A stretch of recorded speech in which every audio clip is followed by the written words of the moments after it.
సింహాచలం ఆలయంలో ఏటా ఆనవాయితీగా జరిగే చందనోత్సవాన్ని నిర్వహించడంలోని కూటమి ప్రకృతి ఘోరంగా విఫలమైందని మాజీ మంత్రి గుడివాడ విమర్శించారు.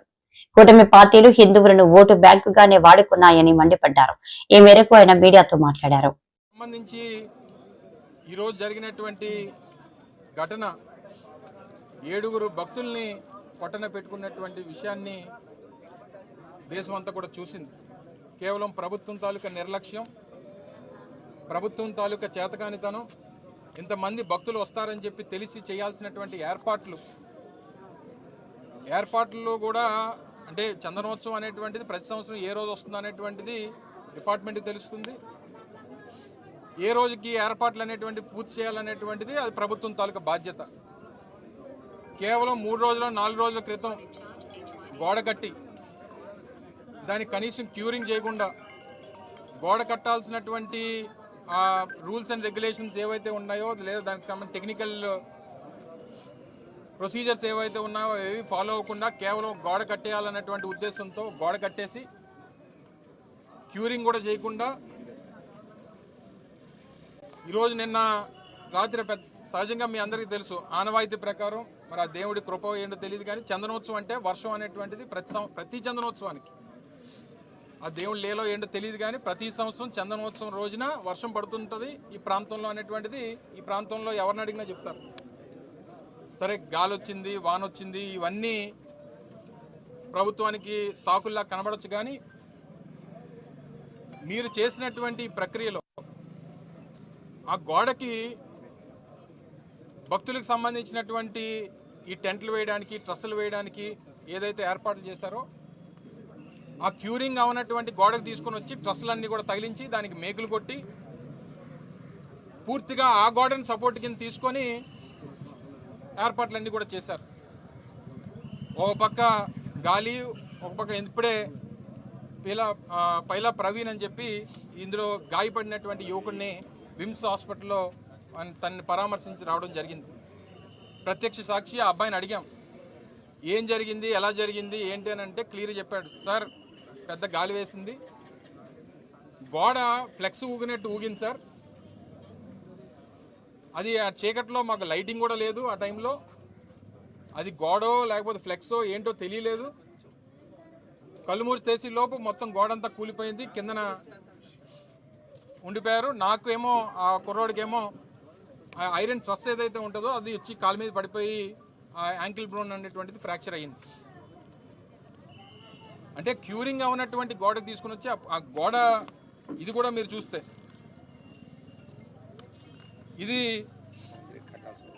కాంక్రీట్తో సహజంగా మీరు చూడండి, మీరు ఎక్కడన్నా ఆ కొండ చర్యలు ఉన్నటువంటి ప్రాంతంలో రిటైనింగ్ వాల్ కట్టినప్పుడు కాంక్రీట్ వాల్స్ కడతారు. మీరు చూడండి హనుమంతవాక్ జంక్షన్లో కానీ లేకపోతే ఇతర ప్రాంతాల్లో కానీ కొండవాళ్ళ ప్రాంతాలు ఎక్కడున్నా సరే కట్టాల్సినటువంటిది కాంక్రీట్ వాల్. ఇలాంటి ఫ్లై యాష్ బ్రిక్స్ తీసుకొని వచ్చి కడితే ఇది పరిస్థితి. దీనికి క్యూరింగ్ లేదు, మధ్యలో కావాల్సినటువంటి కాంక్రీట్ పిల్లర్స్ లేవు, క్యూరింగ్ అనేటువంటిది జరగలేదు. దానికి తీసుకొని వచ్చి ఐరన్ ట్రస్లు అన్నీ కూడా తీసుకొని వచ్చి ఏర్పాట్లకు సంబంధించినటువంటివి అన్నీ ఇదే గోడకి వారు కొడితే దీని నాణ్యత ఇది. ఆ చుట్టుపక్కల ఉన్నటువంటి మీరు కూడా పత్రికా సోదరులు కూడా ఉన్నారు ఇందులో, మీరందరూ కూడా దగ్గర నుంచి చూసుంటారు. ఈ పక్కన ఉన్నటువంటి ఏర్పాట్లకు సంబంధించినటువంటి ఏదైతే పెండాల్స్ ఇవన్నీ కట్టారో దీనికి సంబంధించినటువంటి సపోర్ట్ అంతా ఈ గోడ మీద పెట్టారు. సహజంగా గాలి వచ్చినప్పుడు ఏమవుద్ది, అటు ఇటు పెద్ద గాలి వచ్చింది, ఆ ఊగింది అంతా తీసుకొని వచ్చి ఆ కొండ చర్యలతో పాటు పూర్తిగా భక్తుల మీద పడిపోయి అక్కడికక్కడే 7 మరణించారు. పాప ఆ కుటుంబ సభ్యుల తాలూకా రోదన చూస్తే వాళ్ళని ఎవరు ఓదార్చేటువంటి పరిస్థితి లేదు. 30 ఏళ్ల కుర్రవాడు, 27 ఏళ్ళ ఆయన భార్య, ఆ భార్య తల్లి, వాళ్ళ మేనత్త, 2 యువకులు, అంబాజీపేటకు సంబంధించినటువంటి 2 యువకులు, ఒక స్టీల్ ప్లాంట్లో పనిచేస్తున్నటువంటి ఒక ఎంప్లాయ్. వారు కేవలం భక్తులుగా దేవుడి దర్శనానికి వచ్చి ఆ నిజరూప దర్శనం చేసుకుందామని చెప్పి పాప రాత్రి 2 గంటలకి క్యూ లైన్లో 300 రూపాయల లైన్లో నిలబడి చేస్తే ప్రభుత్వం కనీసం బాధ్యత లేకుండా ఈ రకమైనటువంటి పనులు ఇటువంటి నిర్మాణాలు చేసినప్పుడు ఆ పక్క నుంచి లైన్ అయితే తీసుకొని వెళ్ళడానికి వీల్లేదు. సపోర్టింగ్ లేదు, క్యూరింగ్ అవ్వలేదు, నాణ్యత లేనటువంటి గోడలు కట్టి ఆ గోడ పక్కనే మీరు తీసుకొని వచ్చి క్యూ లైన్లో పెడితే మా గోడ కూలిపోయి 7 చనిపోతే ఎవరు తీసుకొచ్చిస్తారు ఆ కుటుంబానికి? ఆ కుటుంబ సభ్యుల్ని తీసుకొచ్చేటువంటి అవకాశం ఎవరికన్నా ఉందా? ఈరోజు ఆ కుటుంబ సభ్యుల తాలూకు రోదన, ఒకే కుటుంబంలో 4 అంటే ఆ తాలూకు కడుపుకోత. దేవుడి దర్శనానికి వెళ్ళి తిరిగి ఆ పరలోకానికి కలిసిపోయారంటే దీని అందరికీ ఎవరు ఇంకా ప్రభుత్వంలో ఉన్నటువంటి పెద్దల మాటలు చూస్తుంటే అసలు ఆశ్చర్యం వేస్తూ ఉంది. దీన్ని కూడా రాజకీయం చేయాలని కాంట్రాక్టర్ ఎప్పుడు కట్టారు? ఏ ప్రభుత్వంలో కట్టారు? కాంట్రాక్టర్ ఎవరికి ఇచ్చారు? ఇదా ఈ సమయంలో రాజకీయాలు మాట్లాడడానిక? వైఎస్ఆర్ కాంగ్రెస్ పార్టీ డిమాండ్ చేస్తూ ఉంది, ప్రతి కుటుంబం చనిపోయినటువంటి ప్రతి వ్యక్తికి ఆ కుటుంబ సభ్యులకు ₹1 కోటి ఎక్స్గ్రేషియా ఇవ్వాల్సిందే, ప్రభుత్వం నుంచి ఒక ఉద్యోగం ఇవ్వాల్సిందే. అది మేము అడుగుతుంది కాదు, కుటుంబ సభ్యులు అడుగుతూ ఉన్నారు. ఏదైతే గతంలో ఏ రకంగా జరిగిందో, గతంలో జగన్మోహన్ రెడ్డి గారు ఎల్జీ పాలిమర్స్ ఇన్సిడెంట్ అయినప్పుడు ఏ రకంగా సహకరించారో అలా చేయాలని చెప్పి వారి కుటుంబ సభ్యులు చెప్తా ఉన్నారు. తప్పకుండా ప్రతి కుటుంబానికి చనిపోయినటువంటి ప్రతి వ్యక్తికి ₹1 కోటి ఎక్స్గ్రేషియా ఇవ్వాల్సిందే, ప్రభుత్వ ఉద్యోగం ఇవ్వాల్సిందే అనేటువంటిది కుటుంబ సభ్యులు అడుగుతూ ఉన్నారు. ఘటన తెలిసిన వెంటనే పెద్దలు మాజీ ముఖ్యమంత్రి వైఎస్ జగన్మోహన్ రెడ్డి గారు తీవ్ర దిగ్భ్రాంతికి లోనయ్యారు. తక్షణమే వారందరినీ కూడా పరామర్శించాలి, కుటుంబ సభ్యులకి ధైర్యాన్ని నింపాలనేటువంటి ఉద్దేశంతో ఇప్పుడు 2 గంటలకు విశాఖపట్నం రాబోతూ ఉన్నారు.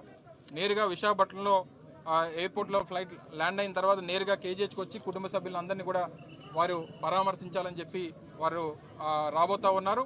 తప్పకుండా మరి ఆ కుటుంబ సభ్యులకి వాళ్ళని తీసుకురాలేం, కానీ అందరి తాలూకా ధైర్యం, అందరి తాలూకా సానుభూతి ఆ కుటుంబ సభ్యులకు ఉంది. చనిపోయినటువంటి ప్రతి ఒక్కరికి వారందరికి కూడా ఆత్మకు శాంతి కలగాలని, ఆ కుటుంబ సభ్యులందరికీ కూడా ప్రజలందరూ కూడా వారికి మరో ధైర్యాన్ని నింపేటువంటి దానికి అందరం కూడా వారికి సహకరించాలని చెప్పి సందర్భంగా తెలియజేసుకుంటూ, మరొకసారి ప్రభుత్వం ఆ కుటుంబ సభ్యుల కోరిక ఏదైతే ఉందో ₹1 కోటి ఎక్స్గ్రేషియా అండ్ ఆ కుటుంబంలోని ఒకరికి ఉద్యోగం ఇవ్వాలనేటువంటి డిమాండ్ని ప్రభుత్వం తక్షణమే నెరవేర్చాలని చెప్పి డిమాండ్ చేస్తూ ఉంది వైఎస్ఆర్ కాంగ్రెస్.